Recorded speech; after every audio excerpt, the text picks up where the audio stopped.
आप सबको पता है कि इंडिया और नेपाल के बीच में एक दफा फिर से बॉर्डर तनाज़ा खड़ा हो चुका है। इंडिया वाले नेपाल के ऊपर इल्जाम लगाते हैं, जबकि नेपाल कहता है कि ये इलाके हमारे हैं। इस टाइम हमारे पास एक वीडियो रिपोर्ट आई है जिसमें कहा जा रहा है कि नेपाल ने इंडिया के 4 गाँव के ऊपर कब्जा कर लिया है। साथ में इंडिया के कई सारे आर्मी के जवानों को अपने कब्जे में ला के खड़ा कर दिया है, यानी इंडिया के कई सारे जवानों को अरेस्ट कर लिया है। नेपाल आर्मी ने बॉर्डर पे सिक्योरिटी बढ़ा दी गई है। इन सारी चीजों के ऊपर आज की इस वीडियो में बात करेंगे, आपके साथ शेयर करेंगे, बताएंगे कि किस तरीके से इस टाइम पे इंडिया और नेपाल के बीच में लड़ाई चल रही है और इंडिया और नेपाल के बीच में ऐसा क्या हुआ है जिसकी वजह से नेपाल वापसी इंडिया के इलाकों के ऊपर कब्जा कर रहा है और इंडिया के आर्मी को अरेस्ट कर रहा है। मुख्तलिफ आर्मी जवान अरेस्ट हो चुके हैं। रिपोर्ट देखिए। नेपाल ने बॉर्डर कशीदगी के ऊपर भारत के 13 फौजी गिरफ्तार किए हैं। भारत के साथ ताजा तरीन झड़पों के अंदर भारत के कुछ फौजी अस्पताल में जख्मी होकर चले गए हैं। 13 भारतीय फौजी नेपाल के बॉर्डर के ऊपर गिरफ्तार करके नेपाल के अंदर पहुंच चुके हैं। दोस्तों, आज की इस वीडियो में हम नेपाल ने किस तरह कार्रवाई की भारतीयों के ऊपर, इसके ऊपर डिस्कस करेंगे। भारत के स्पेशल कमांडोज किस तरह नेपाल की हिरासत में है,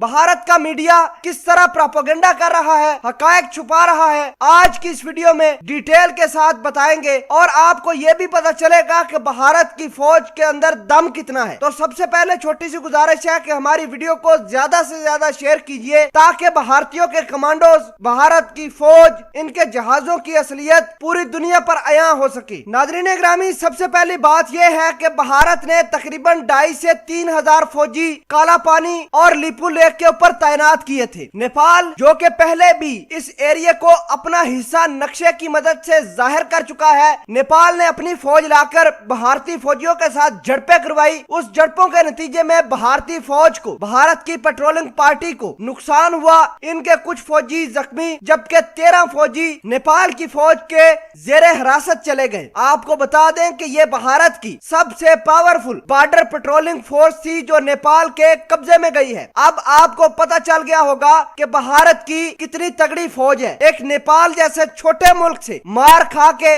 अब बैठ गई है। भारत आइंदा कुछ दिनों के अंदर अंदर नेपाल के बॉर्डर के साथ साथ मजीद 2 से 2.5 लाख फौजी तैनात करने की समरी वजीर दफा राजनाथ सिंह को सबमिट करवा चुका है। राजनाथ सिंह फैसला करेंगे कि आया 2-2.5 लाख फौजी नेपाल के लिए काफी है या फिर कुछ और स्ट्रैटेजी बनानी चाहिए। बहरहाल आपको ये बता दे कि नेपाल के ऊपर कब्जा करने के लिए भारत ने तरह तरह की गेमें खेलना भी शुरू की है। इस गेम के मेन प्लेयर इजराइल, भारत और अमेरिका है। नेपाल की फौज ने जो भारत के 13 फौजी गिरफ्तार किए हैं, इसका इल्जाम भारत ने चाइना के ऊपर लगाया है कि चाइनीज आर्मी ने नेपाल की मदद की थी। चाइनीज सैटेलाइट ने नेपाल के साथ बॉर्डर के ऊपर भारत की फौज की रेकी करवाकर भारत की फौज को भारी नुकसान पहुंचाने की कोशिश की, जिसके नतीजे में भारत के कुछ फौजी जख्मी, जबकि 13 फौजी नेपाल के हिरासत में चले गए हैं। भारत की नेशनल डिफेंस कमान ने एक मरतबा फिर सर जोड़ लिए हैं, मीटिंग बुलाई है और नेपाल को किस तरह मारना है उसके बारे में बातचीत होगी, बड़े डिटेल के साथ होगी। लेकिन फिल वक्त के लिए नेपाल के वजीर आजम KP शर्मा ओली ने जो बात की थी कि अगर वक्त आया तो हम भारतीय फौज के साथ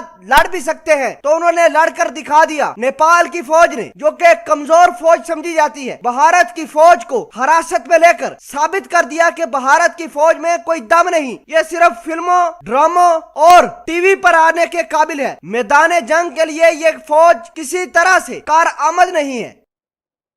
देखिए, ये सदियों से लड़ाई चलती हुई आ रही है इंडिया नेपाल की। हम आपके साथ कई सारे से रिपोर्ट शेयर कर रहे हैं और आपको बता रहे हैं कि इंडिया और नेपाल के बीच में लड़ाई का जो मेन मुद्दा है, जो मेन चीज है, वो है सिर्फ इन इलाकों के ऊपर। जिन इलाकों के ऊपर हम आपसे बात करते हैं, आपको बताते हैं, काला पानी, लेपू लेक, लिम्बियादुरा, ये वो इलाके हैं जिसको इंडिया वाले अक्सर कहते हैं कि ये हमारे हैं, जबकि रियलिटी में ये वो इलाके हैं जो कि नेपाल के हैं और नेपाल इनको चाहता है और नेपाल इनको वापसी लेना चाहता है। तो जिसके ऊपर हर कुछ अरसे के बाद लड़ाई स्टार्ट हो जाती है। हर कुछ अरसे के बाद लड़ाई जो है वो शुरू होती है, लड़ते रहते हैं दोनों मुल्क आपस में जो है वो काफी ज्यादा लड़ाई होती है। कभी जो दिन में लड़ाई होती है, कभी रात में लड़ाई होती है। कभी इंडिया वाले कहते हैं कि हमने नेपाल के गांव पे कब्जा कर लिया, कभी नेपाल वाले कहते हैं कि हमने इंडिया के इलाकों पे कब्जा कर दिया। इन सारी चीजों के ऊपर जब सारी चीजें होती है तो इंडिया वाले कहते हैं कि ऐसा हुआ नहीं। लेकिन रिसेंटली हमने टाइम में देखा है कि नेपाल ने कई सारे इलाकों के ऊपर कब्जा करना शुरू कर दिया है, कर रहा है, और आने वाले दिनों में भी हमें ये देखने को मिल रहा है कि ये लड़ाई अब ज्यादा होती जा रही है, जिसकी वजह से इंडिया और नेपाल के बीच में अब लड़ाई का जो मौका है, अब जो लड़ाई की जो बात है वो आगे की तरफ जा रही है, जिसकी वजह से अब हम आपके साथ शेयर करेंगे कि किस तरीके से नेपाल जो है वो इन इलाकों को जो है ना आहिस्ता आहिस्ता से ओवरकम कर सकता है, मतलब कि इन इलाकों को कैसे कब्जा कर सकता है। देखिए, काला पानी, लेपुलेख, लिम्पियादुरा ग्रेटर नेपाल के हिस्से है और नेपाल इसको चाहता है। हम 2 सालों से रिपोर्ट्स कर रहे हैं आपके साथ, ग्रेटर नेपाल